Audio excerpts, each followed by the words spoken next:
Well, my friends, the Shyamalan series is back. I think it's a sign.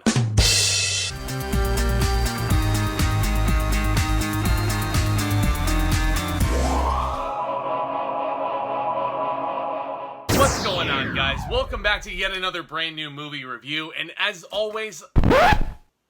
That water fell over. And yeah, this time around, we are continuing our journey through the filmography of one of the most interesting directors I think is still working today. I've already touched on The Sixth Sense and Unbreakable here on the channel, and now we're completing the trifecta of his first three classics. Yeah, judging from that terrible pun in the cold open, we're looking at Signs. It's starring Mel Gibson and Joaquin Phoenix, came out all the way back in 2002, and just in case you guys have never seen Signs before, I'm gonna get really analytical about this thing, so I'm gonna spoil some shit, because, I mean, obviously it's a Signs review, it has to happen. And this film follows Farmer Graham Hess, played by Mel Gibson, and everything that he assumed about the world is changed drastically when he discovers a message, an intricate pattern of circles and lines that's carved into his cornfield. All as he investigates the unfolding mystery, what he finds will forever alter the lives of his brother, played by Joaquin Phoenix, and his children, played by Rory, Culkin, and Abigail Breslin. So back in 2002, when Signs came out, I'm sure that everybody was expecting nothing but greatness from M. Night Shyamalan, considering his first two movies were absolute bangers. There were people that were even hailing him as perhaps the next Spielberg. Now, Signs I feel like may be one of his most simple films he's ever made, yet it still feels wholly unique. And I don't mean this in a bad way at all, especially after the big ideas of his first two films. He's basically going back to his roots here. Pure horror. I'm utterly convinced that this is primarily a horror film rather than just science fiction. And there is just so much about Shyamalan's direction in Signs that just clicks. I mean, you get all the usual long take sequences that we had grown accustomed to in Unbreakable. And you also get so many masterful moments of pure terror in this direction, in this camera work. You get the chilling opening sequence where Mel Gibson and his family find the circular pattern in their cornfield. But we don't precisely know that an alien invasion would have caused this until, I want to say, maybe halfway through. And even when the aliens do show up, I love how Shyamalan presents them, because he leaves their appearance up to our imagination. And that's what I find really scary about Signs, all the implied terror. He doesn't exactly show us what these things look like until he absolutely has to. And that right there is what's scary about Signs to me. Shyamalan really leaves everything up to our imagination. For that reason and much, much more, the direction in this movie is among Shyamalan's finest work. What he's so good at with Signs is creating maximum tension. And he's doing this in ways that we had never really seen done on film before 2002. How about that whole sequence where Mel Gibson is looking under the cracks of the door to see where the alien is, and all we can see is through the reflection of the knife? It's truly some remarkable work, directing-wise and cinematography-wise. Now, I mentioned Mel Gibson, so I might as well segue into what I think about him.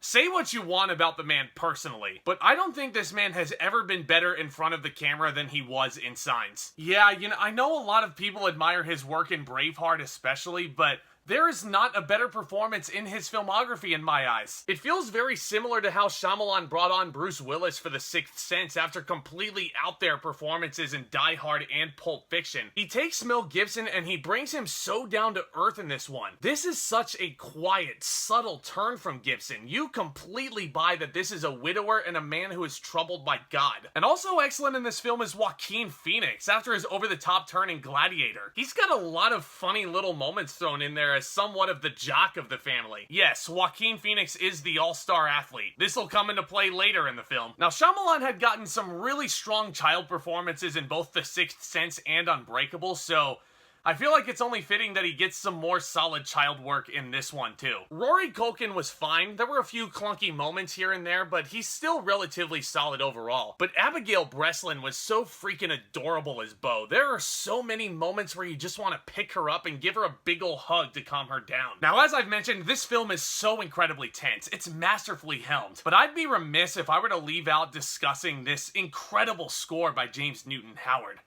Holy shit.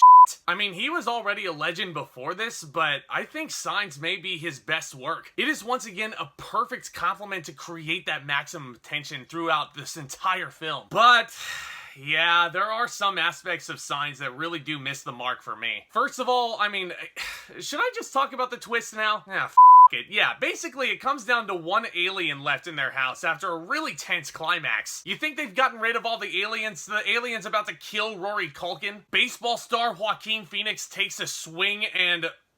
water. Yeah, water melts the alien away. So these aliens are basically just all Elphaba's distant relatives. Now, I realize a lot of people thought that this was anticlimactic, and yeah, I'd be lying if I said it wasn't, especially after everything that preceded it. But here's some food for thought, guys. Was this really a twist? Or was Shyamalan actually hinting at this throughout the entire film up to that point? Much like The Sixth Sense, the movie doesn't really cheat. There's little clues he places all throughout this runtime. Abigail Breslin leaving half-drunken glasses of water all over the house for various reasons. Maybe she already knew their weakness. Maybe she's psychic. There's a lot of really ridiculous theories out there, but...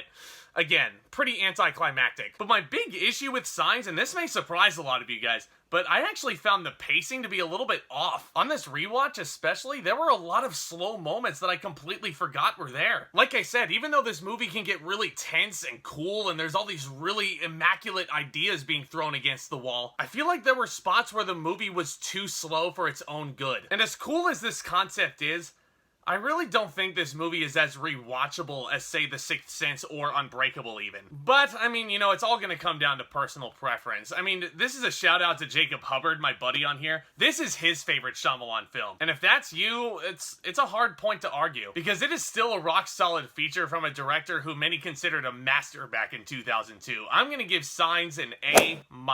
So yeah, not my personal favorite of Shyamalan's, but obviously, it's still a great watch. Bad twist or lack thereof aside, I still really enjoy this. This is just one guy's opinion though. What do you guys think of Signs? Do you agree with me? Do you not? Is this your favorite Shyamalan film? Is it something else like Unbreakable? As you guys know, I love making these videos and starting the discussion with you about cinema and all things entertainment. So let's go ahead and continue that discussion down in the comments, shall we? And hey, if this is your first time visiting the channel today, thank you all so much for clicking on the thumbnail, and please consider hitting that subscribe button down below as hard as you possibly can. It is completely free. You can always change your mind later if you want to, but it would really help out the channel if you did so. And you know what would also be really helpful? If you hit that thumbs up on your way out. That would be even more awesome. And as always, guys, look out for more exciting content hitting this channel very soon, including the next entry into the Shyamalan playlist. We're gonna look at The Village next time around, and I really cannot wait to dig deeper into that one. You guys are the best, and thank you all so much for your support of the channel up to this point. It really does mean the world. And with all that being said, back talk, commence.